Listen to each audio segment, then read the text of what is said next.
चलिए सबसे पहले गायत्री मंत्र। ओम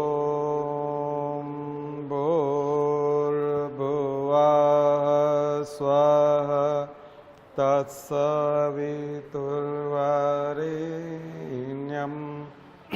भर्गो देवस्य धीमहि धियो यो नः प्रचोदयात्।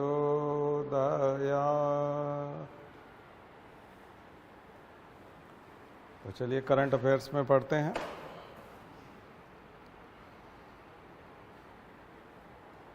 एक मुद्दा जो मैंने आपको पिछली बार भी डिस्कस किया था, अंडमान निकोबार वाला। नीति आयोग ने डिनोटिफिकेशन किया है फॉरेस्ट लैंड को सेटलमेंट एरिया में कन्वर्ट करने के लिए। 10,000 करोड़ का एक प्रोजेक्ट है सदर्न निकोबार एरिया में, जहां होंगे जरावा शोम्पेन जनजातियां। मूल रूप से 70,000 सालों से रहती है उस क्षेत्र में। तो जनजातीय क्षेत्रों के लिए बहुत सारा विवाद है। जंगल को आदिवासी अपना निवास मानते हैं, नाम भी हम लोग उनको वनवासी या जनजाति या आदिवासी कहते हैं। आदिवासी मतलब प्राचीन काल से रहने वाले हैं। जनजाति का तो कॉन्स्टिट्यूशनल स्टेटस है। और जब हम वनवासी कहते हैं तो वनों के निवास करने वाले। तो अंडमान निकोबार अनछुआ रहा है काफी, वहां कभी कोई गया नहीं। और अंडमान निकोबार में आप देखेंगे तो कुछ नेशनल पार्क भी हैं। और ये नेशनल पार्क जैसा ही एक थ्योरी जो मैंने आपको पहले भी बताई थी, नेशनल पार्क थ्योरी जनजातियों के लिए भी आई थी। क्यों नहीं जनजातियों के लिए भी नेशनल पार्क जैसा कुछ बना दिया, जिसका काफ़ी विरोध भी हुआ। उसके फेवर में भी वेरियर एलिमेंट, पंडित जवाहरलाल नेहरू थे, विरोध में ठक्कर बापा और बहुत सारे लोग थे, जिन्होंने फिर बाद में ट्राइबल सब प्लान लेके आए थे 5 ईयर प्लान्स में। तो उसकी अपनी हिस्ट्री है। तो बहुत सारे लोग उसके विरोध में थे कि जनजातियां तो मेन स्ट्रीम सोसाइटी में आएगी, हमारे समाज का हिस्सा है, वो पढ़ेंगे लिखेंगे, शहरों में आएंगे, काम करेंगे और हमारे बीच रहेंगे, न कि जंगलों में रहेंगे। बात ठीक है अपनी जगह, लेकिन एंथ्रोपोलॉजी के दृष्टिकोण से, और देखिए दो सिद्धांत होते हैं विकास के। 2 सिद्धांत है, अपनी संस्कृति को बचा करके विकास करना और अपनी संस्कृति को नष्ट करके विकास करना। विकास के 2 सिद्धांत हैं। तो क्या हम अपने कल्चर को, अपने लोगों को, उनकी भावनाओं को, उन सबको बचा करके आगे बढ़ना चाहते हैं? दूसरी चीज़, पढ़े लिखे लोग इस बात को समझते हैं कि अलग अलग जनजातियां और अलग अलग ह्यूमन रेसेस, अलग अलग भाषाएं जो अल्पसंख्यक हो जाती है, जेनेटिक ड्रिफ्ट में चली जाती हैं। खास करके जब 50 लोग 100 लोग बसते हैं किसी जनजाति के, ज़्यादा लोग नहीं हैं, किसी जनजाति में केवल 50 लोग बचे हैं, किसी में 2000 लोग बचे हैं, किसी में 500 बचे हैं, किसी में 200 बचे हैं। वो दुनिया से विलुप्त होने जा रहे हैं। अगर उन्हें बचाया नहीं गया तो वे विलुप्त हो जाएंगे। तो 2004 में जब सुनामी आया था तो ये जो लोग थे, जनजातियां, ये समुद्र के एकदम किनारे पे रहते थे, टिप पर। वहाँ पर जब हमारे एयरफोर्स के लोग पहुँचे और तमाम नेवी के और उन लोगों को बचाने के लिए जब लोग पहुँचे, तो उन्होंने उनको सुनामी शेल्टर में ले जाके निवास करवा दिया कि ये जगह खाली नहीं है, यहाँ सुनामी आया था। अब चूँकि यहाँ सब कुछ तबाह हो गया है, खाने पीने की चीज़ें भी नहीं मिलेंगी। वो तो जंगल के फूड गैदरिंग करते थे, हंटिंग करते थे और वहीं रहते थे। वहाँ की जनजातियाँ बिल्कुल कपड़े नहीं पहनती और बिल्कुल जंगली तरीके से ही रहते हैं वो लोग अभी भी। ठीक उसी प्राचीन काल में जैसे रहते थे वैसे ही रहते थे। उनको वहाँ से शिफ्ट किया था सुनामी शेल्टर्स में। अभी नीति आयोग ने 10,000 करोड़ का एक प्लान बनाया टूरिज्म का और ह्यूमन सेटलमेंट का, कि हम यहाँ एक छोटा शहर बनाएंगे समुद्र के किनारे, उस जगह पर जहाँ वो जनजातियाँ पहले रहती थी। यहाँ जब भी यहाँ नियम ये है कि अनुसूचित क्षेत्र हैं, ये जनजातीय क्षेत्र हैं इस टाइप के, उसके लिए वहाँ जैसे हम लोगों को फॉरेस्ट के लैंड से, अगर फॉरेस्ट लैंड को अगर आपको कन्वर्ट करना है, उसको रेवेन्यू लैंड बनाना है या फिर वहाँ पर मकान बनाना शुरू करना है, कॉलोनी बनानी है, बिल्डिंग की परमिशन लेनी है, तो उसके पहले ग्राम सभा का या नगर निगम का आपको स्वीकृति चाहिएगा, उसकी कंसेंट चाहिए। तो वहाँ है जनजातीय सलाहकार परिषद, tribal advisory council Andaman Nicobar में, जिसकी परमिशन बहुत ज़रूरी थी। तो वर्तमान में वो जो ट्राइबल काउंसिल है उसने कहा कि हमसे धोखे से नीति आयोग ने सिग्नेचर कराए हैं, धोखे से सिग्नेचर कराए हैं, और जो जगह बताई थी वो गैलेथिया नेशनल पार्क और दूसरे नेशनल पार्क और भी अलग अलग जगह थी। लेकिन अब जो ये ले रहे हैं, ये हमारी वो ज़मीन ले रहे हैं जिसमें हम लोग रहते थे, और हम वो ज़मीन नहीं देना चाहते।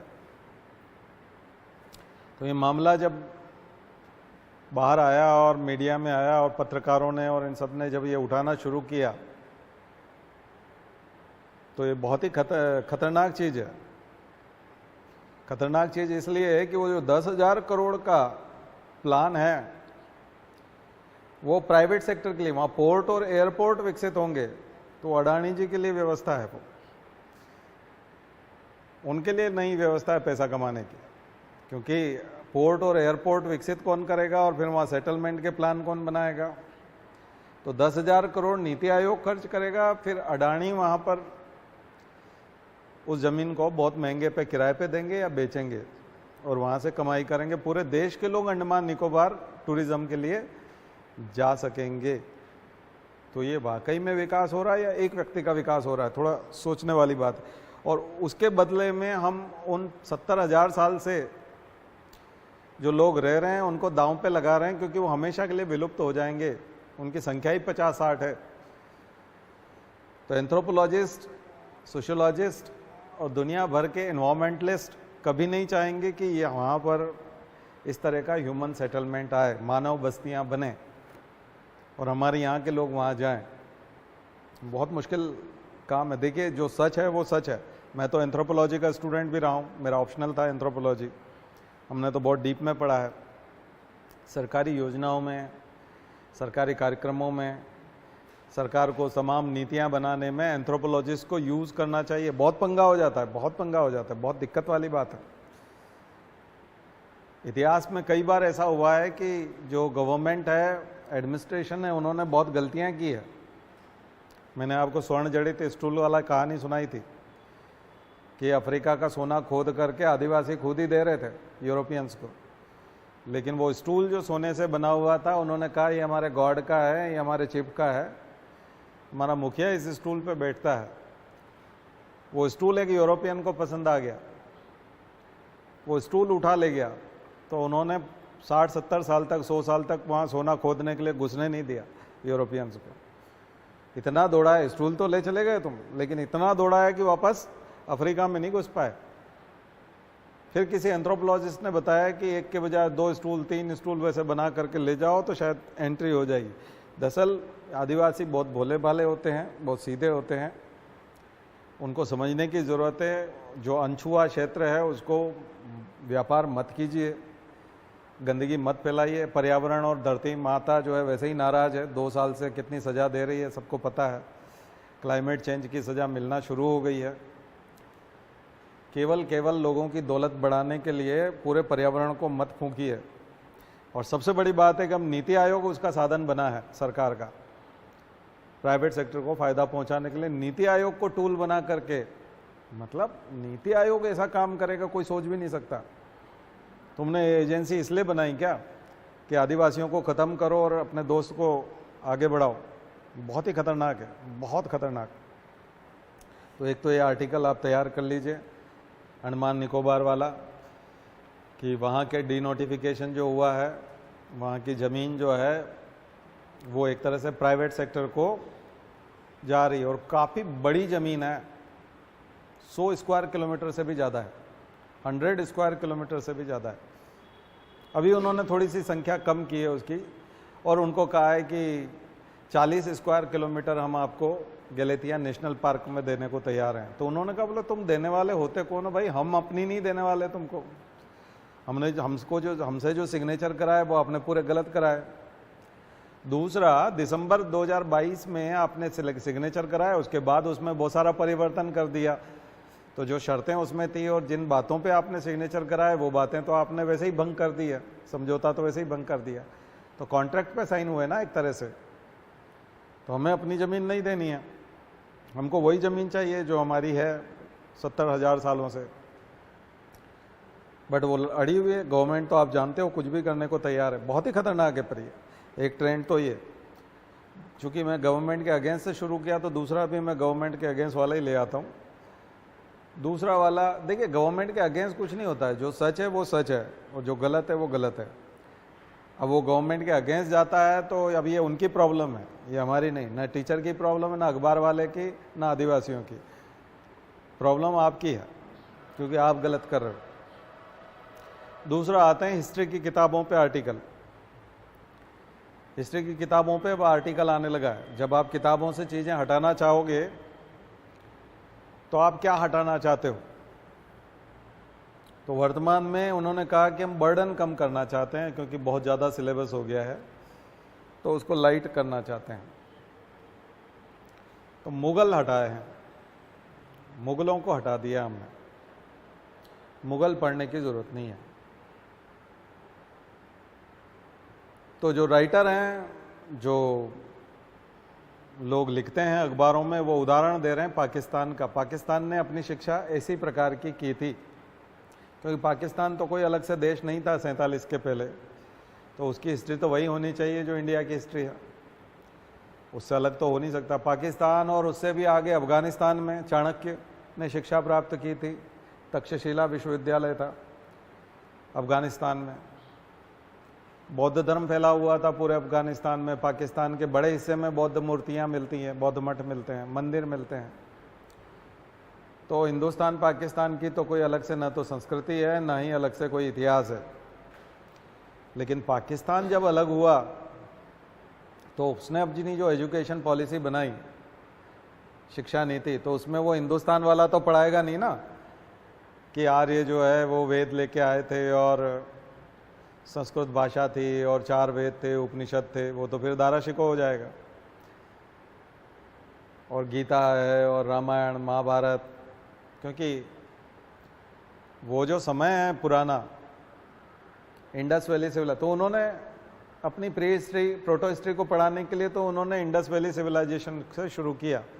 अब पाकिस्तान में मोहनजोदड़ो हड़प्पा, लेकिन भारत वाले पढ़ाते ना, हम पढ़ाते हैं अपने यहाँ पे। हमने मोहनजोदड़ो हड़प्पा हटाया थोड़ी, जबकि दोनों ही पाकिस्तान में है। तो उन्होंने मोहनजोदड़ो हड़प्पा तो रखा कि हमारी प्रोटो हिस्ट्री है। फिर उसके बाद उन्होंने पूरा गायब कर दिया, गुप्त काल भी गायब कर दिया, हर्षवर्धन भी गायब कर दिया, मौर्य साम्राज्य भी गायब कर दिया, क्योंकि उन सब में हिंदुत्व आता है। अधिकांश जगह बौद्ध धर्म है और फिर बाद में हिंदुत्व शुरू हो जाता है गुप्ताज में पूरी तरह से। पुष्यमित्र शुंग से हिंदू ब्राह्मण वंश, उससे पहले वैदिक काल में हिंदू देवी देवता यज्ञ और ये सब, बाद में पुराण, क्योंकि हिस्ट्री तो सेम है। अगर ये जो मुसलमान जितने भी अभी पाकिस्तान में रहते हैं, जब भारत में शामिल थे तब यही हिस्ट्री पढ़ते थे यूनिवर्सिटीज़ और कॉलेज में जो अभी यहाँ चलती है, तो उसमें 90% उस समय तो हिंदू वाला था। इस्लाम का तो जन्म ही बहुत बाद में हुआ, तो सीधा इस्लाम के जन्म पे आ जाते हैं। इंडस वैली सिविलाइजेशन के बाद पाकिस्तान में जो हिस्ट्री पढ़ाई जाती है उसमें वो सीधा आ जाते हैं इस्लाम का उदय, और उसके बाद मोहम्मद बिन कासिम का आक्रमण भारत पर, और यहाँ के हिंदू राजा उनकी हार वगैरह कि किन किन हिंदू राजाओं को पाकिस्तान आक्रमणकारियों ने हराया। फिर गजनी, गौरी और वो सब, और वो सारा हिस्ट्री पढ़ाते हैं। सल्तनत मुगल तो पढ़ाते ही हैं। फिर अंग्रेज आ जाते हैं जिन्होंने हमारे मुगल शासन को हथिया लिया, मुगल शासन को कमज़ोर किया। ये बात पाकिस्तान में पढ़ाई जाती कि अंग्रेज़ों ने आकर के मुगल शासन को ख़त्म कर दिया। लेकिन सर सैयद अहमद खां, इकबाल, मोहम्मद अली जिन्ना, ये ऐसे महापुरुष थे हमारे जिन्होंने अंग्रेजी शासन से हमको मुक्ति दिलाई और पाकिस्तान का जन्म हुआ। न गांधी है, न भगत सिंह है, न चंद्रशेखर आज़ाद है, न पंडित मदन मोहन मालवीय है, ना कोई नहीं है। यानी जितना पूरा स्वतंत्रता संघर्ष हम पढ़ते हैं वो वाला नहीं है उनका, वो उसको मानते ही नहीं है।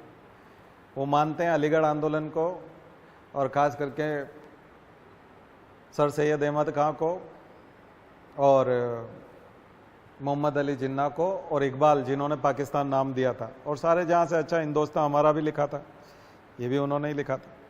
बस वो उसको मानते हैं। इन तीन महापुरुषों ने फिर हमको अंग्रेजों से आज़ादी दिलाई। तो इस प्रकार की छोटी सी हिस्ट्री है। सिविल सर्विसेज की तैयारी बहुत सिंपल है। तो वो जंप करते हैं, हिस्ट्री में जंप करते हैं, कंटिन्यूटी नहीं होती, कोई कॉन्टिनम नहीं होता, वो सतत नहीं चलती। और ऐसा लगता है कि बहुत सारी चीज़ें खा ली गई बीच में से।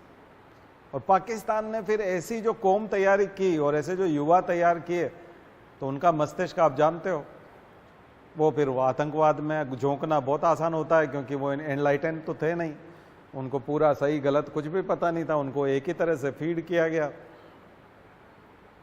अब ठीक इसी प्रकार से यदि हम यहाँ के युवाओं को भी तैयार करेंगे और हिस्ट्री को जंप करवाना शुरू कर दें, क्योंकि अभी तक जो हम हिस्ट्री पढ़ रहे हैं वो एक्चुअल है, उसमें कंटिन्यूम है, और अगर ख़त्म कर दें हम और जंप कराना शुरू कर दें, अब मुगल हटा दिए, अगली तैयारी है गांधी को हटाने की।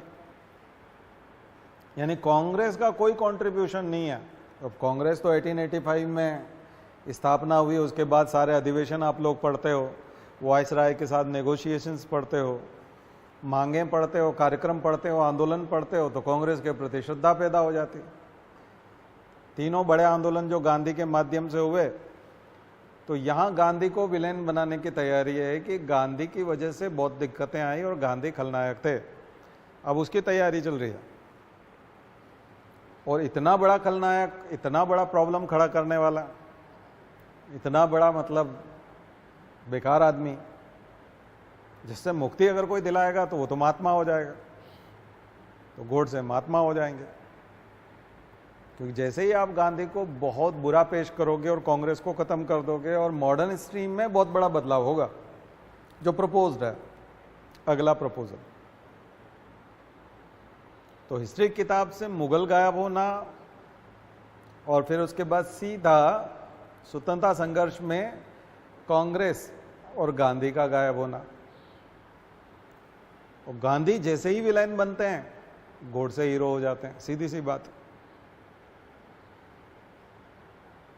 तो ये जो पूरा, क्योंकि गोलवलकर और सावरकर का जो सपना था हिंदू राष्ट्र का, उसमें वो जो जिन्ना जैसा पाकिस्तान बनाना चाहते थे, या सर सैयद अहमद खां की कोशिश थी, और उन्होंने जो अपने यहाँ की शिक्षा नीति में जिस तरह से जंप किया, तो गोलवलकर और सावरकर का जो हिंदू राष्ट्र है उसमें भी इन चीज़ों की कोई ज़रूरत नहीं है, इन चीज़ों की कोई जगह नहीं है। क्योंकि गोडसे के बहुत सारे फोटोग्राफ सावरकर के साथ मिलते हैं। इसका मतलब वो उनके कैंप के ट्रेनिंग दिए हुए व्यक्ति थे। सावरकर की ट्रेनिंग से ही एक तरह से उन्हीं के निर्देश पर या आदेश पर, बहुत सारी कंट्रोवर्सी है उस पर, हम नहीं जाते। कॉन्स्पिरेसी तो मानी जाती है, इसको षड्यंत्र तो मानते ही हैं कि सावरकर की प्रेरणा थी कि वो गोडसे ये काम कर पाए। जो भी हैं, उसमें क्या सच्चाई है वो जांच के विषय हैं या नहीं है। अब तो क्या जांच होगी, कोई बचे नहीं है, और क्या तो डॉक्यूमेंट होंगे। भाई फोटोग्राफ्स तो हैं, कैंप तो वही था, उसी कैंप का व्यक्ति था। हम तो कैंप के आधार पे ही हम बोलते हैं ना कि मौलाना मसूद अजहर का कैंप है, कसाब को जो है वहाँ हाफिज सईद ने भेजा है, वो पाकिस्तान में बैठा है। तो आक्रमण करने हमेशा कोई दूसरा व्यक्ति आता है, हत्या करने कोई दूसरा आता है, बम फोड़ने कोई दूसरा आता है, लेकिन मास्टरमाइंड तो कोई कहीं और बैठा ही होता है। तो वो सब चीज़ें तो है ही है। तो क्या हम उन चीज़ों को महिमा मंडित करेंगे फ्यूचर में और जो हीरोज़ हैं उनको विलेन बनाएंगे? अब जो भी है, लेकिन तैयारी तो है। तो लेखक जो हैं, जो पत्रकार हैं और जो लोग लिखते हैं अखबारों में, उन सब की विनम्र प्रार्थना है कि भाई इतिहास को इतिहास रहने दो, पाकिस्तान मत बनाओ इसको, क्योंकि 20-30 साल बाद, 40 साल बाद फिर यहाँ ऐसा इतिहास पढ़ के फिर सिर्फ आतंकवादी बनेंगे, कोई पढ़े लिखे समझदार व्यक्ति नहीं बनने वाले। तो आपको आतंकवादी बनाना हो तो वहाँ हाथ डालो, अदरवाइज अपनी शिक्षा नीति को शुद्ध बने रहने दो, ठीक है, कोई बहुत ज़्यादा उसमें गड़बड़ नहीं है। और आज तक ये बताओ कि भारत अस्थिर हो गया क्या? भारत में आतंकवादी पैदा हो गए क्या इस इतिहास को पढ़ के? क्या अभी लोग जनगण मन को रेस्पेक्ट नहीं करते? क्या भारत माता के सामने शीश नहीं झुकाते?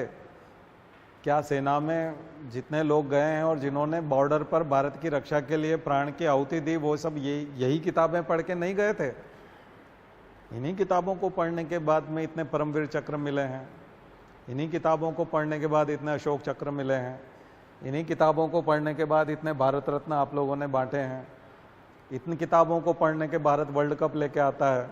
तो वर्ल्ड कप लेके आने वाले जितने हमारे खिलाड़ी हैं, ओलंपिक में लाने वाले जितने मेडल लाने वाले लोग हैं, क्या वो कोई पाकिस्तान की किताबें पढ़ते हैं? किताबें तो यही एनसीईआरटी पढ़ते हैं, इसी सिलेबस को पढ़ते हैं। उसके बाद यहाँ वैज्ञानिक भी हैं और देश इतना आगे भी है और अभी तक यही सब हुआ है। तो आपको, मुझे नहीं लगता है कि सिलेबस बदलने की ज़रूरत है, बल्कि वाकई में और हार्ड वर्क करने की ज़रूरत है और प्रतिभा निखारने की ज़रूरत है। सरकारी अवसर और दिए जाने चाहिए युवाओं को, जिससे कि उनको रोज़गार मिल सके, वो पढ़ सकें, रिसर्च कर सकें, R&D कर सकें। तो हमें जो दुनिया में होड़ करनी है वो कुछ दूसरी करनी है, न कि किताबें बदलने से कुछ नहीं होगा। गौरवशाली इतिहास हमारा है, हर भारतीय उस पर गर्व करता है। भारतीय संस्कृति बहुत महान है और उसमें सब गुंजाइश है, केवल किताबें बदलने से कुछ नहीं होगा, ठीक है ना।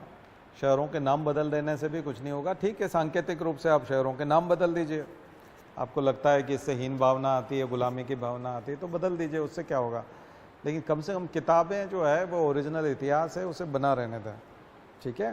तो ये बहुत ज़रूरी है। 2 कटाक्ष हैं गवर्नमेंट के ऊपर लगते हैं, लेकिन ये सच्चाई है। नहीं तो हमारा भी पाकिस्तान का जो हाल आप देख रहे हो, वो हाल होते देर नहीं लगती, बहुत जल्दी हो जाता है, बहुत जल्दी हो जाता है। एक और चीज़ है जो मैं आपको बार बार हर बार बोलता हूँ, क्लाइमेट चेंज। मैंने पहले भी बताया था, क्लाइमेट चेंज बहुत खतरनाक चीज़ हो रही है। और आपने पूरी गर्मी में 45 डिग्री नहीं देखा, 41 हाईएस्ट जा रहा है, कम से कम भोपाल में। तो पहले 45-46 तक जाता था। गर्मी वैसी हो नहीं रही। ठंड के दिनों में ठंड वैसी आई नहीं थी, मुश्किल से 15 दिन ठंड पड़ी थी, अब 15 दिन गर्मी पड़ रही है। 10 महीने तक बारिश होती रहती है। 12 महीने में से चौमासा होता था पहले, 4 महीने का, चातुर्मास बोलते थे उसको, अब 10 महीने का हो गया बारिश। तो क्लाइमेट चेंज अभी भी आपको दिखाई नहीं देता है तो फिर आप अंधे हैं। अब आपका कुछ हो भी नहीं सकता, अंधे का कुछ हो भी नहीं सकता, क्योंकि उसे तो दिखाई नहीं देता ना कुछ। क्लाइमेट चेंज आ चुका है और भारत की स्थिति, हमारे FCI के गोदाम भरे पड़े हैं, लेकिन सतर्क रहने की ज़रूरत है। 2 से ज़्यादा सूखे हम सहन नहीं कर पाएंगे। भारत सिर्फ 2 लगातार अकाल, केवल 2 अकाल को सहन कर सकता है। और अकाल का मतलब होता है बारिश होना या ना होना नहीं, खड़ी हुई फसल जो होती है जिसको पानी की ज़रूरत है, 15 दिन तक अगर उसको पानी लगातार नहीं मिला तो अकाल पड़ जाएगा। उसको बोलते हैं सूखा पड़ना। जिस फसल को उत्पादित करना है, अनाज बनाना है, और जब उसको पानी की ज़रूरत है और 15 दिन की अगर खींच निकाल देगा बारिश, गैप दे देगा, पॉज ले लेगा, अगर मानसून हमारा, वो 15 दिन का जो पॉज है मानसून का, वो अकाल पैदा कर देगा। उत्पादन एकदम गिर जाएगा। बहुत, दुनिया की सबसे बड़ी जनसंख्या लेके हम लोग बैठे हैं और 2 लगातार अकाल आ गए तो आपके FCI के गोदाम खाली हो जाएंगे। तो रोड पे आते देर नहीं लगती। चिंता इन बातों की करनी चाहिए, न कि सिलेबस की। सिलेबस तो ऐसा है, इससे महापुरुष भी निकले हैं, इससे बहुत बहुत महापुरुष निकले हैं। हमारा देश साहित्यकारों से, कवियों से, शहीदों से, वैज्ञानिकों से एक शिक्षकों से, साइंटिस्ट हैं, पता नहीं कौन कौन लोग हैं, सब इसी सिलेबस को पढ़ के निकले हैं। कोई देशद्रोही नहीं निकला, कोई देशद्रोही नहीं बनता इस सिलेबस को पढ़ने से। सच्चाई है, सब लोग पढ़ते हैं, उससे कुछ नहीं होता। ध्यान रखना है तो लोगों के पेट का ध्यान रखो। किसान भी कुछ नहीं कर पाएगा अगर बारिश नहीं होगी ठीक से, तो कुछ नहीं होना जाना है। सीजन्स खत्म हो गए हैं और हमारे भारत की विशेषता है कि हमारी फसलें सीजन पर निर्भर करती हैं, ऋतुओं पर निर्भर करती हैं। ऋतुएं खत्म सी होती जा रही हैं, तो हमें क्लाइमेट चेंज पर फोकस करना चाहिए, एनर्जी ट्रांजिशन पे फोकस करना चाहिए, R&D पर विकल्प खोजना चाहिए फसलों का। और इस प्रकार की मौसम, बारिश का जो पैटर्न बदल रहा है, इसमें कौन कौन सी फसलें, कौन कौन से अनाज हम उगा पाएंगे, ऑल्टरनेट क्या क्या होंगे, लोगों को तैयार करना पड़ेगा ऑल्टरनेट के लिए। नए विकल्प ढूंढने होंगे बहुत जल्दी, नहीं तो दो अकाल अगर साथ में पड़ गए तो सरकारी कोष सारा का सारा लोगों को जिंदा रखने में चला जाएगा। तो सरकार के पास फिर डेवलपमेंट के लिए, R&D के लिए और आगे बढ़ाने के लिए और लोगों को और किसी प्रकार की मदद करने के लिए खजाना नहीं होगा। दो तरह के इम्पैक्ट होते हैं, लोग भूख से मरते हैं, बीमारी से मरते हैं, वो एक अलग चीज होती है। सरकार का खजाना खाली हो जाता है क्योंकि टैक्स नहीं आता है, बल्कि जो पहले से है वो सहायता करने में चला जाता है। हमें उसकी चिंता करने की ज़रूरत है। क्लाइमेट चेंज बहुत नज़दीक है, हो सकता है कुछ, चूँकि प्रकृति का तो किसी को भरोसा नहीं है, हो सकता है हमारे लिए फ़ायदेमंद हो जाए अगले 10 साल, लेकिन लगातार 2 साल कभी खराब आ गए तो भारत को उठने में बहुत दिक्कत आएगी। तो हमारे नेताओं को, हमारे सारे जितने जिम्मेदार पॉलिसी मेकर्स हैं, उनको इसकी चिंता करनी चाहिए, न कि वहाँ आदिवासियों की ज़मीन खाने में लगे रहने से। ठीक है, तो वो सब ठीक है अपनी जगह, तो चिंता दूसरी तरफ। तो 2 बड़ी चीज़ें मैंने आपको बताई। और तीसरी चुनौती है जो हर सरकार के सामने रहेगी, कांग्रेस बीजेपी जो हो, दुनिया के दूसरे देशों के सामने भी। लेकिन दुनिया के दूसरे देशों के पास जनसंख्याएं कम हैं और ऑलरेडी बैंक बैलेंस बहुत ज़्यादा है, कर्जा नहीं है। भारत एक कर्जदार देश है, हालांकि डोमेस्टिक डेट जो है हमारा वो 94% है, विदेशों से हमने ओनली 6% लिया हुआ है। ये राहत की बात जरूर है, लेकिन दिक्कतें हैं भारत के साथ। ठीक है, कर्जा बहुत है, कर्जा बहुत है। बजट का बड़ा हिस्सा, 20% से ज़्यादा हिस्सा केवल ब्याज देने में जाता है। हमारे टोटल बजट का 20% के लगभग 25% केवल ब्याज देने में जाता है। इसका मतलब कर्जा कितना है, तो हम कब चुकाएंगे, कैसे चुकाएंगे? किसी व्यक्ति की तनख्वाह का अगर 20-25% केवल ब्याज चुकाने में चला जाए, तो किसी आदमी की तनख्वाह 1 लाख और 25,000 केवल वो ब्याज देता हो, तो फिर वो काम कैसे चलाएगा? तो हमें उसके बारे में भी सोचना चाहिए। डेमोग्राफिक डिविडेंड के बारे में भी सोचना। जो युवा बड़ी जनसंख्या हमारे पास है, ये केवल 15-20 साल की एक विंडो है जिसमें हमें सब कुछ कर गुजरना है। उसके बाद अधिकांश लोग बूढ़े होंगे हमारे पास। 2060 में दुनिया के सबसे ज़्यादा बूढ़े हमारे पास होंगे, जो एक जिम्मेदारी होगी, और वो वर्किंग एज पॉपुलेशन नहीं होगी। तो हमें उसके बारे में भी विचार करना है। तो प्लान 30 साल के आगे के, 25 साल आगे के प्लान होने चाहिए। शॉर्ट टर्म सोच से काम नहीं चलेगा। तो हमारे पॉलिटिशियंस को, पॉलिसी मेकर्स को विजनरी होना होगा और सच्चाई को स्वीकार करना आना चाहिए। जो है बिल्कुल सच, वो सच है, उसको मानिए, और जो एक्सपर्ट बोल रहे हैं उनकी बात मानिए। चलिए, तो ये हुई डोमेस्टिक वाली बात। थोड़ा वर्ल्ड ऑर्डर में आ जाता है। वर्ल्ड ऑर्डर में 19 स्ट्रीट जो IMF है वो चिंतित है। IMF की बड़ी चिंता है। IMF परेशान है, इंटरनेशनल मॉनेटरी फंड, अंतर्राष्ट्रीय मुद्रा कोष। IMF परेशान है चीन की वजह से। दुनिया का सबसे ज़्यादा कर्ज बांटने वाला देश बन गया है चीन। 60 से ज़्यादा देश चीन के कर्जदार हैं, भयंकर कर्जे में डूबे हुए हैं। 60 से ज़्यादा देश। IMF कर्जा देता था, वर्ल्ड बैंक कर्जा देता है। इनको बोलते हैं Bretton Woods sisters. Bretton Woods sisters. World war second के बाद में ये 2 संस्थाएं बड़ी निकल करके आई। कि दुनिया में अगर किसी देश को बैलेंस ऑफ पेमेंट की क्राइसिस आती है, कोई भी देश तबाह होता है, युद्ध से ख़त्म हो जाता है, अकाल से ख़त्म हो जाता है, तो उसको रिहेबिलिटेट करना, उसको फिर से रिकंस्ट्रक्ट करना, तो इसलिए वर्ल्ड बैंक का दूसरा नाम है IBRD, international bank for reconstruction and development. तो IBRD भी चिंतित है और IMF भी, खास करके IMF। सस्ता लोन उपलब्ध कराना। पेरिस क्लब अलग संस्था है, यूपीएससी ने पूछा है, पेरिस क्लब। पेरिस क्लब अमीर देशों का वो ग्रुप है जो बैठ करके कर्जे पर चर्चा करता है, कर्जे की दरों पर चर्चा करता है और खास करके डेट रीस्ट्रक्चरिंग पे काम करता है कि अगर कोई देश कर्जा नहीं चुका पा रहा है तो उसको रीस्ट्रक्चर करना, एवरग्रीनिंग करना और उसके लोन को आगे बढ़ाना, रेट को भी कम करना, समय सीमा को भी आगे बढ़ाना। लेकिन चाइना पेरिस क्लब की बात भी नहीं मानता, IMF की भी नहीं। चाइना IMF को कुछ मानता ही नहीं है। चाइना ने IMF और पेरिस क्लब से बाहर जाकर के 60 देशों को कर्जा दे दिया है और इतना ज़्यादा कर्जा दे दिया है कि वो देश अपना सब कुछ GDP सब कुछ खत्म पूरा लगा दें तब भी चाइना का कर्जा नहीं चुका सकते। और जब वो चाइना के डिफॉल्टर हो रहे हैं तो सब लोगों ने कहा चाइना से, IMF ने, सबने, कि इनका डेट रीस्ट्रक्चर कर दो या आखिरी तारीख जो है कर्जा चुकाने की वो आगे बढ़ा दो क्योंकि कोरोना आया है, फलाना हुआ है, ये है। तो चाइना ने आगे बढ़ाने से भी मना कर दिया, रीस्ट्रक्चर करने से भी मना कर दिया, इंटरेस्ट रेट घटाने से भी मना कर दिया। उन्होंने कहा साथ में, तो ये तो बहुत खतरनाक चीज़ हो गई।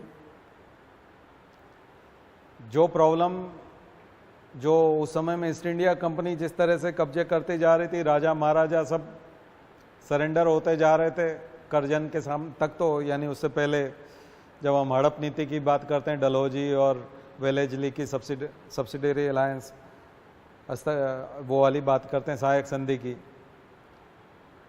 वैसा काम इन देशों के साथ होने जा रहा है। ये नई ईस्ट इंडिया कंपनी की तरह अब चाइना के राज में सूरज नहीं डूबेगा। है खतरनाक प्लान, क्योंकि कर्ज से उसने इतना दबा दिया है कि कोई देश कर्ज चुका नहीं सकता। और ऐसे में यदि कोई बीच में कर्जा चुकाने के लिए आ गया, IMF या पेरिस क्लब या कोई अमीर देश, तो चाइना के बैंक बैलेंस में फ़ायदा हो जाएगा, क्योंकि वो पैसा अगर आप उस देश का कर्जा चुकाओगे तो चाइना के पास चला जाएगा। चाइना का कहना है कि ये हमारे सरकारी बैंक की पॉलिसी है जिसने कर्जा दिया है, हमारी नहीं है, और हमारे बैंक की पॉलिसी के तहत उसने कर्जा दिया है। तो आपको पता है कि चाइना ने कई जगह परमानेंट, जिबूती से लेकर तमाम अफ्रीकन देशों में और सब जगह परमानेंट बस्तियां बना ली है, परमानेंट इंडस्ट्रीज बना ली हैं, प्रोसेसिंग यूनिट्स बना लिए, खड़ी कर लिए हैं। और जैसे कि टॉमस रो ने जहांगीर के सामने कहा था कि हम यहाँ ईस्ट इंडिया कंपनी, आपने बहुत सुविधाएं दी है पुर्तगालियों को। पोर्तुगीज जो लोग हैं वो हथियार लेके आते हैं, उनके जहाज पर सैनिक होते हैं। हम जब वहाँ से यूरोप से चल के इधर आते हैं तो हमको पुर्तगाली डराते हैं, हमला कर देते हैं, वसूली करते हैं। क्यों ना हमको भी सैनिक और हथियार लाने दिया जाए। तो टॉमस रो को इजाज़त मिली थी जहांगीर से। उन्होंने कहा आप हथियार तो लाने दे रहे हो, सैनिक भी लाने दे रहे हो, लेकिन जिन जगहों पर हम इन सैनिकों को रखेंगे वहाँ पर ये अगर खुले में रहेंगे तो पोर्तुगीज़ या फ्रेंच या कोई दूसरे, फ्रेंच तो उस समय तक उस तरह के पावरफुल नहीं, लेकिन दूसरी ताकत जो है वो हमको डरा देंगे, स्थानीय लोग हमारे ऊपर हमला कर देंगे। तो फोर्टिफिकेशन करने की अनुमति दें, किलेबंदी की। तो fort William, fort Saint George, तो मद्रास में भी और कलकत्ता में भी फोर्ट बने थे जहांगीर की इजाज़त से।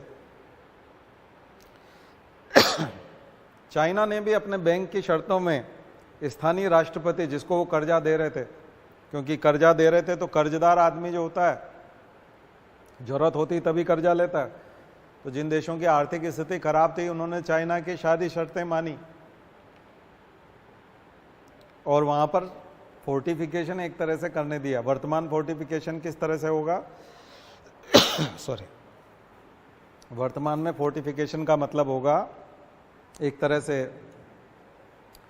दुकानें बनाने देना, मॉल बनाने देना, या फिर प्रोसेसिंग यूनिट बनाने देना, मैन्युफैक्चरिंग की यूनिट्स बनाने देना।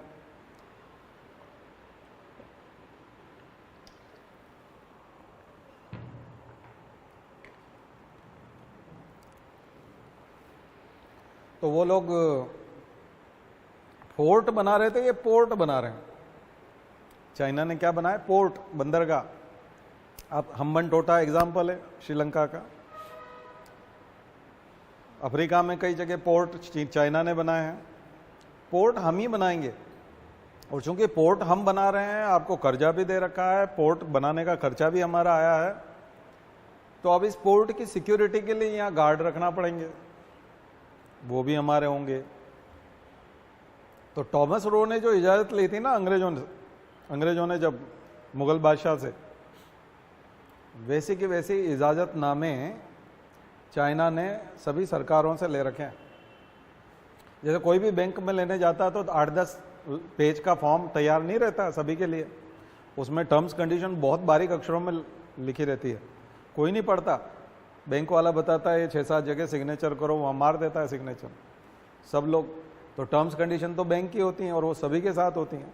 तो सारे 60 देश उन टर्म्स और कंडीशंस में चाइना के साथ बंधे हुए हैं। इसका मतलब 60 देशों में ईस्ट इंडिया कंपनी की तरह एक तरह से चाइना का राज आ चुका है। ट्रीटी संधि हो चुकी है, उसमें पाकिस्तान और श्रीलंका जैसे देश भी हैं। हम अभी तक नहीं आए हैं उसमें। OBOR, one belt one road initiative, उसका हिस्सा भी हम लोग नहीं हैं। लेकिन हमारे होने नहीं होने से फर्क नहीं पड़ता। हम जैसे ही कमजोर हुए, हिंद महासागर, इंडियन ओशन पर कब्जा जो है वो चाइना का हो जाएगा। ये बात अमेरिका भी जानता है। अभी वो मोदी के गले लगते हैं या हाथ मिलाते हैं तो इसका मतलब ये नहीं है कि मोदी बहुत पावरफुल है, बल्कि इसका मतलब ये है कि बाइडेन को, अमेरिका को भारत की जरूरत है। भारत की जरूरत बहुत ज्यादा है। इसलिए आप देखते हो कोई सांसद, मंत्री उस मोहल्ले में जाता है जहां जिस जाति के सबसे ज्यादा वोट होते हैं, तो उस जाति का जो लीडर जैसा कोई व्यक्ति होता है, चाहे वो बहुत ही छोटी जाति हो, वो मंत्री सांसद उसके कंधे पे, उस मोहल्ले में पहुंचते ही उसके कंधे पे हाथ रख के उस मोहल्ले में घूमता है, ताकि उसकी जाति के लोग देखें कि हमारे जो नेताजी हैं लोकल उस जाति के, मंत्री जी उसके कंधे पे हाथ रखते हैं। आया समझ? तो सीधा सपोर्ट मिलता है। ये ताकतवर लोगों का गेम है, और वो जानते हैं कि हिंद महासागर में, इंडियन ओशन में चाइना अपने पैर पसार रहा है, क्योंकि सभी देशों को लगभग वो खरीद चुका है, सभी देशों में इन्वेस्टमेंट कर चुका है, अधिकांश देशों के पोर्ट उसके खुद के बनाए हुए हैं, और सभी देशों में उसके सैनिकों की मौजूदगी है। यूरोप खुद मौजूद है हमारे यहाँ नीचे, डिएगो गार्सिया में, श्रीलंका के नीचे। फ्रांस की टेरिटरी है आइलैंड्स में। खुद अमेरिका यहाँ उपलब्ध है, और ताइवान में उसकी सेना है कई जगह पर। ताइवान में सैनिक मिल जाता है। तो इंटरेस्ट है, इसलिए क्वाड की मीटिंग, और आप देखते हो ना ऑकस्ट, क्वाड, ऑगस्ट में तो हम नहीं है, लेकिन क्वाड जापान में जो मीटिंग चल रही है, और G20 कंट्रीज, ये कौन है? यूरोपियन कंट्रीज हैं, और उन सब का इंटरेस्ट है। इसलिए वो पहले केवल पैसिफिक करते थे, अब वो वर्ड यूज करते हैं इंडो पैसिफिक, हिंद प्रशांत क्षेत्र।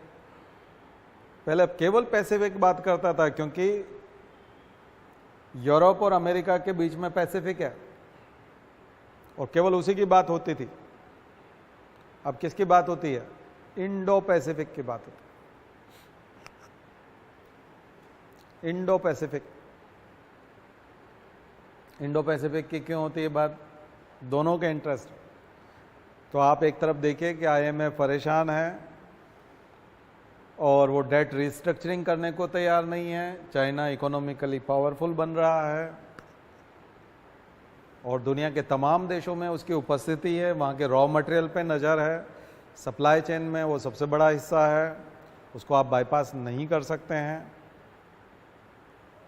और अमेरिका और चाइना तो पॉलिटिकल इकोनॉमिकल राइवल हैं ही, दुश्मन हैं एक दूसरे के ज़बरदस्त।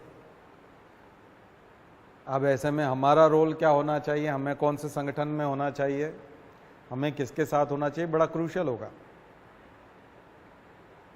हम मोदी जो तेल की बात करते हैं, हमने 2% जो बहुत जगह आ रहा है, 2% जो हमारा आयात रशिया से होता था 27% हो गया।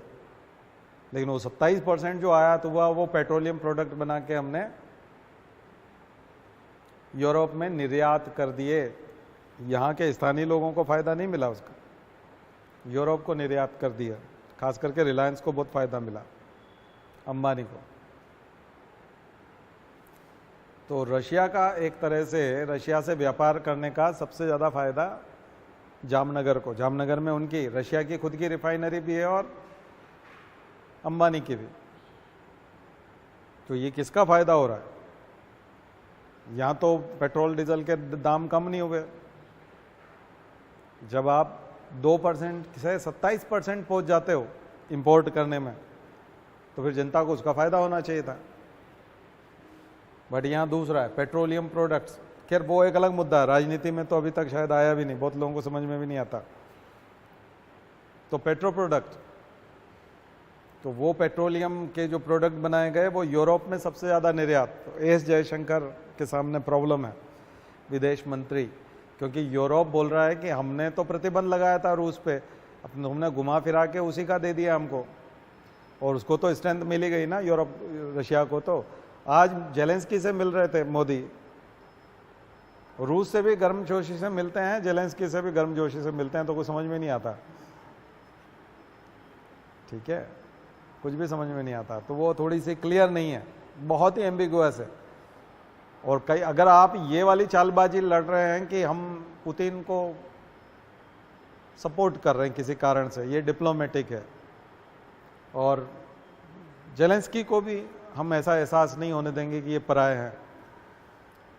और ये सब हम अगर पब्लिक इंटरेस्ट में कर रहे हैं, हमारे देश की जनता को हित में ध्यान में रख के कर रहे हैं, तो फिर पब्लिक इंटरेस्ट भी देख लिया जाए तो पेट्रोल और डीजल बहुत सस्ते हो जाने थे, 60 पे पहुंच जाने थे।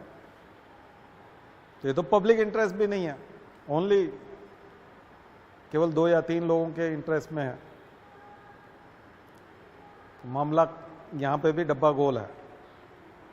तो फॉरेन पॉलिसी वाला पढ़िएगा, पेट्रो प्रोडक्ट्स क्या है, कैसे आप पेट्रोलियम, अब जब ऑयल बाहर से इंपोर्ट करते हो तो उससे कौन कौन से प्रोडक्ट्स बनते हैं। केवल पेट्रोल डीजल नहीं बनता, और वो जो महंगे पेट्रोलियम प्रोडक्ट्स हैं वो यूरोप को ज़रूरत थी, तो यूरोप को दुनिया से और कहीं से नहीं मिल रहे थे, तो भारत ने वो पूर्ति करके बहुत पैसा कमाया यूरोप से। तो क्या ये नैतिक रूप से तो कतई उचित नहीं है, क्योंकि यूरोप तो विरोध कर रहा था, पर यूरोप को भी तो पता है कि ऐसा कर रहे हैं, तो उनको भी नहीं लेना चाहिए था। अब बुराई कर रहे हैं और वो जयशंकर और उनकी बहस चल रही है विदेश मंत्री की और उनकी, तो उन्होंने उन्हीं को बेकार बताना शुरू कर दिया, तुम ही बेकार हो, तुम किसी काम के नहीं हो। उधर वो दोस्ती कर रहे हैं और G20 मजबूत दिख रहा है, इधर हम कुछ समझ में नहीं आ रहा। पूरा गोरख धंधा जो है, जियोपॉलिटिक्स भयंकर उलझा हुआ है, भयंकर ही उलझा हुआ है, बिल्कुल क्लियर नहीं है, स्पष्ट नीति है ही नहीं, और नैतिक रूप से तो कतई नहीं है, अवसरवादी है, अपॉर्चुनिस्टिक है। बट ये क्या जनता के हित में है, ये फ्यूचर बताएगा। आप 20 साल बाद, 10 साल बाद जब इसका मूल्यांकन होगा, देखिए जब हम अटल बिहारी वाजपेयी की बात करते हैं कि उनको आगरा बस लेकर नहीं जाना चाहिए था, क्योंकि वो आगरा में लाहौर में बस यात्रा नहीं करनी थी, मुशर्रफ को आगरा में नहीं बुलाना था, आगरा शिखर वार था। अटल बिहारी वाजपेयी की काफ़ी आलोचना होती है, क्योंकि कारगिल हो गया पीछे से, वो कारगिल में घुसाया मुशर्रफ और पीठ में छुरा भोग दिया, जबकि तुम दोस्ती कर रहे थे। तो जितनी भी विदेश नीति आज तक बनी है, चाहे नेहरू की हो, नेहरू का फेल हो गया। चीन के मामले में हिंदी चीनी भाई भाई बोला, नेहरू ने दोस्ती की, विश्वास किया चाइना पे, और उसने हमारी ज़मीन हड़प ली। और नेहरू को इतना शौक लगा कि ये इतना भाई ऐसा कैसे कर सकता है, तो उनको लकवा ही मार गया, पैरालिसिस हो गया। कुल मिलाकर के जिसकी भी विदेश नीति फेल हुई है, 10 साल बाद 20 साल बाद उसकी आलोचना हुई है, तो क्रिटिसिज्म तो बहुत बाद में जाके होगा ही, पोस्टमार्टम होगा इन सब चीज़ों का, ठीक है, बहुत बाद में जाके होगा, लेकिन सबका होगा, हर चीज़ का आएगा। पर समझिएगा इस चीज़ को, ये दिमाग में रखिएगा, आपके लिए बहुत इंपॉर्टेंट क्वेश्चन है, बहुत इंपॉर्टेंट। तो ये चीज़ें समझ में आई, ठीक है। चलिए अब एक दूसरा मुद्दा है जो अच्छी खबर है कि अफ्रीका की जनसंख्या उतनी नहीं बढ़ रही जितनी चिंता व्यक्त की गई थी। जिन देशों के बारे में कहा गया कि ये देश सन 2100 आते आते 2100 में ये देश कम से कम 120 करोड़ हो जाएगा, 122 करोड़ हो जाएगा, अब बता रहे हैं कि ये 60 करोड़ से ज़्यादा नहीं होगा। इसका मतलब वहाँ 10 बच्चे भी कई लोगों के यहाँ कॉमन थे अफ्रीका में, तो एक महिला के ऊपर 10 बच्चे, तो बहुत बड़ी जनसंख्या ग्रोथ मतलब फास्ट होती थी, बहुत ज़्यादा जनसंख्या बढ़ती थी। लेकिन पिछले 15-20 सालों में माहौल बदला है और वर्तमान में 4 बच्चे, 5 बच्चे और 3 बच्चे तक वो पहुंच गए हैं। औसत भी देखें तो 5.65 के आसपास, तो लगभग आधा हो गया है और आगे और होगा। उसका कारण है कि एजुकेशन का खर्च बहुत है, फीड नहीं करा पा रहे हैं बच्चों को, खाना नहीं खिला पा रहे, और कोई भी अपनी संतानों को दुर्गति में नहीं देखना चाहेगा, खास करके जब गैजेट्स आ जाए, मोबाइल आ जाए, इंटरनेट आ जाए, अच्छी स्कूलिंग होने लगे, अच्छे जॉब मिलने लगे, तो हर कोई चाहेगा कि उसके बच्चे इन सब में आएँ, इन सबको एंजॉय करें। और जब वो उसको लगेगा कि वो 1 या 2 बच्चों से ज़्यादा लोगों को नहीं करवा पाएगा ये सब सुविधाएं, तो उपभोक्तावाद, बाजारवाद का एक फ़ायदा भी है कि जो सामान होते हैं मार्केट में महंगे होते हैं, सुविधाएं महंगी होती हैं, सर्विसेज महंगी होती हैं, और हर आदमी जो परिवार बसाता है वो चाहता है कि उसके जो बच्चे हैं वो इन सब चीज़ों को हासिल करें। लेकिन जब वो असफल होता है तो फिर वो बच्चों की संख्या में कमी करता है। महिलाएं पढ़ने लगती हैं एक बार तो वो जॉब करना चाहती हैं और बाहर जाना चाहती हैं, पढ़ेंगी तो फिर जॉब भी करना चाहेंगी, क्योंकि पुरुष पढ़ करके जॉब करते हैं, तो महिलाएं भी जॉब करेंगी। और ज़्यादा बच्चे होंगे तो फिर जॉब छूट जाएगी, क्योंकि बार बार बच्चों के लिए छुट्टी लेना पड़ेगी, तो जॉब नहीं कर पाएंगी। तो कुल मिला के दुनिया का ढांचा बदल रहा है। और अफ्रीका से जो बुरी खबरें आती थी कि जनसंख्या बहुत तेज़ी से बढ़ रही है, खास करके यूरोप बहुत चिल्लाता था कि ये सब लोग सीमा पार कर करके इमिग्रेंट्स यूरोप में घुसेंगे और फ्रांस तबाह हो जाएगा और हमारी कल्चर ख़राब हो जाएगी, अफ्रीकन सारे घुस जाएंगे। लेकिन अब उनको इस बात की चिंता होने लगी कि हमें सस्ते मजदूर नहीं मिलेंगे, क्योंकि अगर जनसंख्या कम हो गई और उनकी ज़रूरतें नहीं रही तो मजदूरी करने के लिए बॉर्डर क्रॉस करके यहाँ नहीं पहुँचेंगे, और बॉर्डर क्रॉस करके जब यहाँ नहीं पहुँचेंगे तो फिर मजदूरों की कमी हो जाएगी, ठीक है। और मजदूरों की कमी हो जाएगी तो मुंह मांगा दाम देना पड़ेगा, तो मजदूर महंगे हो जाएंगे। क्या डाउट चल रहा है? कुछ पूछ रहे? क्या? बता दो, बता दो। हाँ, आपस में बात ना करो ना, बोल दो कोई डाउट है तो। क्लियर हो गया? तो अफ्रीका की जनसंख्या जो जिसको हम बोलते थे टिकिंग बॉम्ब, मतलब बिल्कुल टाइम बॉम्ब, जब घड़ी चलती है तो अब एक्सप्लोजन जो बोलते थे ना, पॉपुलेशन एक्सप्लोजन जैसा वर्ड, वैसा कुछ अब बचा नहीं है। भारत में तो 1.9 हो गया, तो हम 2 से भी नीचे चले गए रिप्लेसमेंट रेट। लेकिन अभी जनसंख्या बढ़ेगी, क्योंकि 2060 तक बूढ़े इतने जल्दी मरेंगे नहीं। क्योंकि हमारी हेल्थ फैसिलिटीज़ बढ़ेंगी, डॉक्टर्स बढ़ जाएंगे, मेडिकल कॉलेज बढ़ते जा रहे हैं, सुविधाएं बढ़ती जाएंगी, तो भारत में लंबे समय तक लोग जिंदा रहेंगे, लाइफ एक्सपेक्टेंसी बढ़ेगी। उसकी वजह से, लेकिन बर्थ साइड से जनसंख्या नहीं बढ़ेगी, केवल डेथ रेट कम होने से जनसंख्या बढ़ती हुई दिखेगी, लेकिन बर्थ साइड की वजह से जनसंख्या नहीं बढ़ेगी। ठीक है ना। जनसंख्या कब स्थिर होती है? जितने लोग पैदा होते हैं लगभग उतने ही मरते हैं। तो अभी पैदा होना तो कम हो गए, लेकिन मरने वाले उतने नहीं हैं। तो अभी जनसंख्या स्टेबलाइजेशन 4-5 साल बाद बहुत जल्दी आएगा, 2030 के आसपास। मुझे लगता है कुछ लोग 2041 बता रहे हैं, 2038 बता रहे हैं, लेकिन 2030 आ जाएगा, क्योंकि जब ट्रांजिशन आता है तो बहुत फास्ट आता है ना। बैंक से जब आपका लोन और कर्जा शुरू होता है तो बहुत जल्दी बड़ा कर्जा हो जाता है तो ठीक इसी तरह से जब मानसिकता बदलेगी, बच्चे पढ़ने लग जाएंगे, बाहर जाने लग जाएंगे, नौकरियां करने लग जाएंगे, तो विवाह की उम्र बढ़ जाती है, बच्चे होने की संभावना कम हो जाती है। बिना बच्चे के भी बहुत सारे कपल रहते हैं, एक बच्चे के साथ बहुत सारे लोग रहना चाहते हैं 3 बच्चे कतई नहीं चाहते। तो रिप्लेसमेंट रेट है 2 बच्चे, एक जो पति मरेगा उसको रिप्लेस करेगा, एक पत्नी मरेगी उसको रिप्लेस करेगा। 2 लोगों को रिप्लेस करना होता है एक कपल को। तो आप 2 लोग जाओगे दुनिया से, यानी कि पति भी जाएगा दुनिया से, पत्नी भी जाएगी, तो कम से कम वो 2 लोग देके जाएं ताकि जनसंख्या यथावत बनी रहे। उसके लिए मिनिमम 2 बहुत जरूरी है, और भारत की हो गई है 1.99। इसका मतलब 2 से नीचे चले गए, बल्कि 2.1 जरूरी है। इसलिए रिप्लेसमेंट रेट में हम बोलते हैं 2.1, 1 इसलिए 0.1, ताकि कुछ बच्चे मर भी जाते हैं, पैदा होने के बाद मर जाते हैं, बड़े होके मर जाते हैं, तो इसलिए 0.1 की गुंजाइश रखते हैं। यहां 0.1 और कम हो गया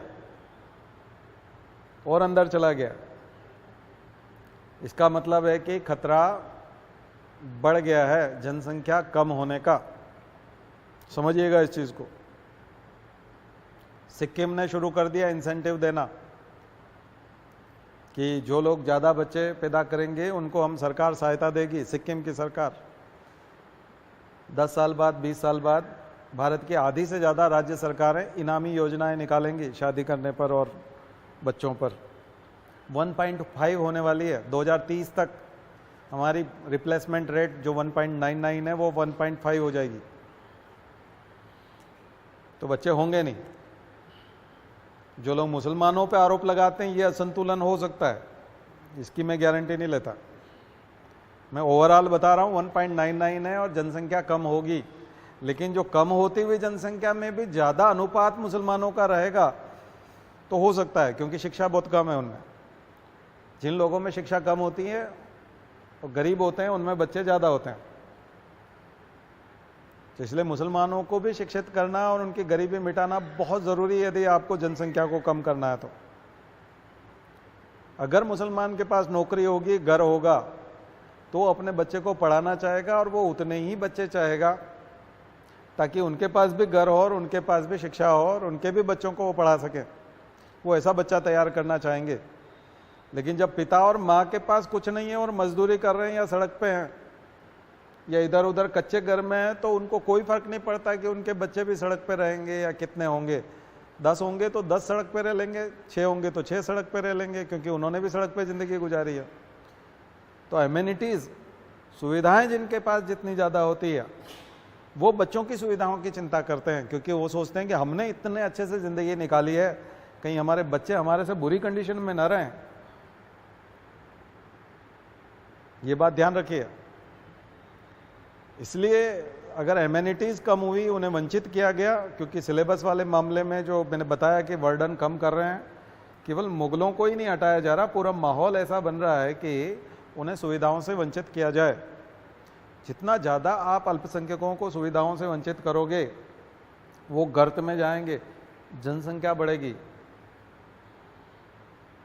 अगर उनकी स्थिति सुधरी, उनकी आर्थिक स्थिति सुधरी, उनकी शिक्षा की स्थिति सुधरी, तो वो अपने बच्चों को दुर्गति में नहीं जाने देंगे और इस वजह से उनके कम बच्चे होंगे। समझिएगा जनसंख्या के सिद्धांत को। देश की भलाई उसमें है,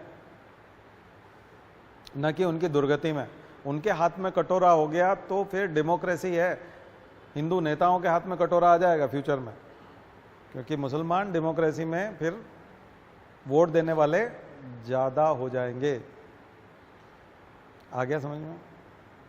तो मैं इस बात की गारंटी नहीं लेता कि मुसलमानों के कम बच्चे होते हैं, मैं इस बात का दावा नहीं कर रहा, और हिंदुओं के कम बच्चे होते हैं और मुसलमानों के बहुत ज़्यादा होते हैं। ना मैं उनके ज़्यादा बोल रहा हूँ ना कम बोल रहा हूँ, मैं उस मसले पे जाता ही नहीं, क्योंकि वो नितांत व्यक्तिगत विषय है और वो उनका विषय है, वो जाने। लेकिन मुझे मालूम है कि अगर कोई समझदार आदमी है, पढ़ा लिखा है और खा पी रहा है और उसके पास घर है और उसके पास सारी सुविधाएं हैं, तो वो अपने बच्चों को तो कतई दुर्गति में नहीं देखना चाहेगा, कोई भी माता पिता नहीं देखना चाहेगा। लेकिन खुद यदि दुर्गति में, तो उसे कोई फर्क नहीं पड़ता कि उसके बच्चे भी दुर्गति में जाएंगे, उसको कोई फर्क नहीं पड़ता, क्योंकि वो उसको नीति मान चुका है। वो जानता है कि हमको ईश्वर ने ऐसा ही पैदा किया और हम इसी लायक हैं और हम ऐसे ही रहेंगे, तो हमारे बच्चों का भी भाग्य यही है।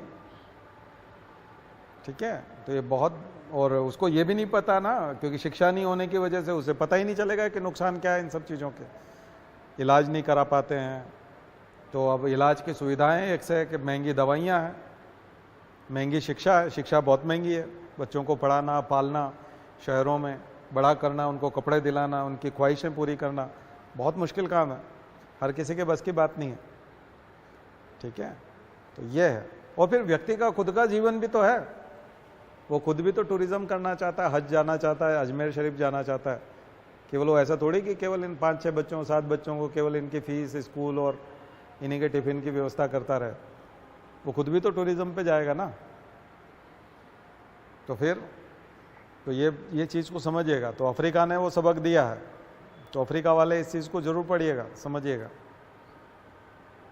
ये कैसे स्टडी है अफ्रीका। अफ्रीका बिल्कुल ऐसा लग रहा था पॉपुलेशन एक्सप्लोजन, यानी बॉम्ब फटने वाला है जनसंख्या का, और पूरी दुनिया में फैल जाएंगे अफ्रीकी। अफ्रीका अपने आप में बहुत बड़ा क्षेत्रफल है और खाली भी है। ठीक है, और वहाँ पे भी चुनौतियाँ हैं, वर्षा की और सूखे की और अकाल की, खाने की, भूखमरी की, भयंकर भूखमरी है। तो दिक्कतें हैं, लेकिन वहाँ के नेताओं ने स्वर बदल लिए हैं। 10 साल पहले वहाँ के नेता ज़्यादा बच्चे पैदा करने के लिए कहते थे, अब वो सतर्क हो गए हैं और वो कहने लगे हैं कि नहीं, ये गलत नीति थी हमारे नेताओं की। तो वहाँ के नेता, वहाँ की शिक्षा, वहाँ के जो NGO हैं, उन सब ने अपनी पॉलिसी बदली है और बहुत कुछ परिवर्तन हुआ है पूरी दुनिया के ढांचे में। तो आप लोग देख रहे हैं परिवर्तन किस तरह से चल रहे हैं। तो ये सारे परिवर्तन हैं। क्लाइमेट चेंज पे हमेशा की तरह नोट्स बनाइएगा, मैंने अभी बता ही दिया आपके ऊपर। ठीक है, एनर्जी ट्रांजिशन हमेशा की तरह वो है ही है। दूसरा, भारत ने एक नया दांव खेला है 6G। 5G भारत में आया नहीं, लेकिन भारत सरकार बोल रही है हम 6G में वर्ल्ड लीडर होंगे, और 6G 100 टाइम्स ज़्यादा होगा फास्ट 5G से। तो बहुत ही बड़ा संकल्प है भाई, 2030 तक भारत वर्ल्ड लीडर होगा 6G में। 5G को हम स्किप कर रहे हैं क्योंकि 5G हम ला नहीं पा रहे हैं, और दूसरा क्या है कि 5G में हम लेट हो गए हैं, क्योंकि वर्ल्ड लीडर नहीं बन पाएंगे ना, क्योंकि दूसरे लोग बन गए हैं वर्ल्ड लीडर, तो हमको तो वर्ल्ड लीडर बनना है। आपके फ़ोन में 4G कब 3G हो जाता है दिखाने लगता है, देखा कि नहीं आपने? भारत के 65,000 गाँवों में 2G भी नहीं है, 2G है 2G, लेकिन भारत का प्लान है 6G, सीधा 6G।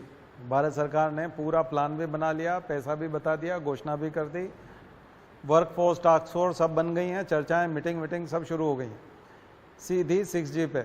बहुत ही बढ़िया है भाई। बाकी 5G का क्या हुआ, तो वो अभी बहुत जगह से गायब है। ठीक है, वो बोल रहे हैं कि नहीं 6G में ज़्यादा बेटर हेल्थ कंडीशंस हम लोग कर पाएंगे, यानी कि health services, tele medicine, tele education, hologram से होलोग्राफ बना वो टीचिंग वगैरह सब रिवॉल्यूशन हो जाएगा। 6G में भयंकर रिवॉल्यूशन। वो 6G के फायदे गिना रहे हैं कि 6G से ये होगा वो होगा, और सब कुछ बदलना पड़ेगा, ढांचा बदलना पड़ेगा, इक्विपमेंट बदलना पड़ेंगे, शायद केबल भी बदलना पड़े, मॉडेम भी बदलना पड़े, बहुत सारी चीज़ें होंगी क्योंकि 100 गुना तेज है 5G से। ठीक है, तो 6G पे चूंकि अब रणनीति बन गई है तो आएगा, परीक्षा में प्रश्न तो आएगा। तो 6G वाला क्वेश्चन जरूर लिखिए। सरकार की घोषणा है तो उसको बनाइए, नोट्स बनाइए, क्या है 6G का प्लान सरकार का, 5G क्यों नहीं ला रहे हैं, 5G स्किप क्यों किया, उसके कारण भी बताइए। इंटरव्यू में भी पूछेंगे, हो सकता है कल MPPSC है तो उसमें भी पूछें। ठीक है, थोड़ा सा परीक्षा के बारे में थोड़ा सा है, जिन लोगों ने सेंटर नहीं देखा है वो थोड़ा आधे घंटे पहले जाएं, क्योंकि सेंटर जिसे आप समझते हो कई बार वो नहीं होता है, कई बार आप नज़दीक समझते हो, कहीं दूर दराज में होता है। आधा घंटा, बल्कि मैं तो कहता हूँ अगर आपने बिल्कुल नहीं देखा है और केवल गूगल मैप पे और इस पे देख के संतुष्ट हो रहे हैं तो 1 घंटा पहले जाइए, कई बार गलत बताता है, कई बार नाम खराब होते हैं उसके गलत होते हैं। एग्जाम्पल दे देता हूँ, वो बच्चा सरोजनी नायडू नूतन कॉलेज जो है, सरोजनी नायडू गर्ल्स कॉलेज के सामने खड़ा था, उसने सिर्फ सरोजनी नायडू पढ़ा, आगे हायर सेकेंडरी स्कूल नहीं पढ़ा, तो हायर सेकेंडरी स्कूल पीछे था, वो उसका सेंटर था। पुरानी बात है, थोड़ी 7-8 साल पुरानी। तो पहुंच गया, कॉलेज के सामने खड़ा था और जानबूझ के अंदर नहीं जा रहा था, सोच रहा था बिल्कुल आखिरी में जाऊंगा मैं। और जब अंदर जाने लगा तो उसने प्रवेश पत्र देखा, टीचर ने तो कहा, बोले ये आपका नहीं है सेंटर, आपका सेंटर पीछे है। तो वो जब दौड़ करके वहां तक गया तब तक गेट लग चुका था, तो उसकी एंट्री बंद हो गई, जबकि वो वहां पहले से खड़ा था। तो थोड़ा नाम अच्छे से कंफर्म कर लीजिए, अच्छे से सेंटर पे जाइए, पहले से जाइए, ओला उबर करके टैक्सी करके जाइए, नहीं है तो फिर ऑटो करके जाइए, क्योंकि कई बार टैक्सी धोखा दे रही है। लेकिन टैक्सी में बंद होकर के जाएंगे तो हवा नहीं लगेगी, लू नहीं लगेगी, दिन में इधर उधर घूमना है कहीं तो फिर वो टैक्सी इस्तेमाल कीजिएगा। ऑटो खुला होता है, गर्म हवा लगती है, एग्जाम में जाते बुखार आ जाएगा, नाक से पानी चलने लगता है, आंखों से पानी बहता रहता है, कि एग्जाम बिगड़ जाती है। UPSC में भी फॉलो कीजिएगा 28 तारीख को भी, केवल MPPSC के लिए नहीं है, सबके लिए। सेंटर वैसे 1 दिन पहले देखना चाहिए, 1 दिन पहले या 2 दिन पहले, जब भी आपको मौका लगे एक बार सेंटर देख के आइए, कहाँ पड़ेगा। आपके पास बाइक है या कार है या जो भी है तो फिर उसको पार्क कहाँ करेंगे, उसकी जगह देखिए, किसी दूसरे से जाएंगे तो वो साधन वहाँ तक पहुँचते हैं कि नहीं। बल्कि अगर वर्किंग डे में जाइए और उससे स्टाफ से पूछ लीजिए, ये UPSC का सेंटर है ना, MPPSC का सेंटर है ना, उससे पूछ भी लीजिए वहाँ स्टाफ से। बाहर किसी से बैठे हुए आदमी से मत पूछिए, कई लोग बाहर से पूछ लेते हैं, तो अनपढ़ लोग होते हैं, उनको नहीं पता होता। पान वाले से पूछना या दुकान वाले से पूछना यही स्कूल है क्या, उनको थोड़ी पता है कि यही स्कूल है, यही कॉलेज है। कई प्राइवेट कॉलेज हैं, कई प्राइवेट स्कूल हैं, गलियों में है भोपाल में, अशोका गार्डन के उधर। और वो मैं बहुत बच्चे शिकायत करते हैं, हर साल मेरे पास कम से कम 30-40 फ़ोन आते हैं इस बात के लिए कि मेरा एग्ज़ाम छूट गया है, केवल सेंटर पे ठीक से नहीं पहुंच पाने की वजह से, या पहले वो मास्क नहीं लाए उस वजह से, या कोई मास्क नहीं लाए थे तो वो बाहर मास्क खरीदने गया, इतने में एग्ज़ाम छूट जाएगा। पेन ले जाइए और थोड़ा 100-50 रुपया जेब में भी रखिए, कई लोग बिना पैसे के चले जाते हैं, तो पेन भूल गए या कुछ खरीदना पड़ा, आसपास दुकान भी मिल गई तो खरीदने के लिए कुछ नहीं होता, क्योंकि मोबाइल भी रखा आते हैं, पैसा भी नहीं होता, UPI भी नहीं कर सकते, तो 100-200 रुपया जेब में होना चाहिए, पैसे की वजह से आपको बाहर नहीं निकालेंगे। ठीक है, थोड़ी सावधानियां है बहुत छोटी छोटी, कुछ खा पी के जाइए, खाली पेट मत जाइए, पानी अपना ले जाइए, बोतल बाहर रखवा देते तो बाहर जाकर के पी के आए, वहां का पानी मत पीना, कई बार कीड़े तेरे होते हैं, बहुत गंदा पानी है, बहुत ही बिल्कुल भी हाइजेनिक नहीं होता, वो एग्जाम के अंदर ही बीमार हो जाओगे, वहां का पानी मत पीजिए, पानी अपना होना चाहिए, चाहे बोतल बाहर रखी हो, बाहर जाके पी लेना। समझिए, निर्देशों को पढ़ के जाइए, जूते मना किए हैं तो चप्पल पहन के जाइए, मुझे पता नहीं क्या, मैंने पढ़े नहीं है इन दिनों में, पेन प्रॉपर जिस कलर का है वही लेके जाइए, अफरा तफरी नहीं मचना चाहिए, बेवकूफ़ी जैसे काम नहीं करना कोई भी, व्यवस्थित जिंदगी होनी चाहिए, पूरी तरह से संगठित रूप से। एक भी बेवकूफ़ी नहीं होनी चाहिए ज़िंदगी में इस टाइप की, लापरवाही बिल्कुल नहीं। मैंने कहा ना, त्रुटि विहीन जिंदगी होनी चाहिए, एररलेस लाइफ। तो एररलेस एग्ज़ाम दे के दीजिए, बहुत सुकून से दे पाएंगे। बहुत सारे अच्छे बच्चे जो डिज़र्व करते हैं, हमने देखा कि वो चले गए काम से। कई बच्चे फर्स्ट पेपर में बहुत अच्छे से गए, सेकंड पेपर में छूट गया उनका, क्योंकि सेकंड पेपर में घर चले गए और ट्रैफिक में फंस गए और सेंटर पे नहीं पहुंच पाए। तो आपका अटेम्प्ट तो काउंट हो गया और सी सेट आप दे नहीं पाए, जबकि फर्स्ट पेपर में अच्छे मार्क्स थे, बट आप बाहर हो गए। तो आप डिजर्व करते हुए भी बाहर हो जाएंगे। बेवकूफ़ी बिल्कुल नहीं करना है, ठीक है। मैं कोशिश करूंगा कि लेक्चर रात में आ जाए, ताकि जो बच्चे देखेंगे वो सुबह में इसका उपयोग कर पाएंगे। नहीं तो 28 तारीख के लिए तो निर्देश है ही, ठीक है। बाकी जो है वो देखा जाएगा। एक बार आप अंदर हो गए, ठीक है, और कोई प्रॉब्लम आई वो बात अलग है। बहस नहीं करना चाहिए, बहस से बचना चाहिए इन्विजिलेटर वगैरह से। आप वहाँ सिस्टम सुधारने नहीं गए, वहाँ एग्ज़ाम देने गए, तो बहस करने से बचना चाहिए। वो कई बार बात नहीं सुनते, कम पढ़े लिखे होते हैं, तो उनके साथ IQ भी कम होता है, तो उनके साथ जैसा वो बोल रहे हैं वैसा कर दो, ठीक है। बहुत ज़्यादा फर्क नहीं पड़ता। कई बार उनकी गलती की वजह से आपका पेपर खराब हो सकता है, लेकिन गुस्सा होने से तो और ख़राब हो जाएगा।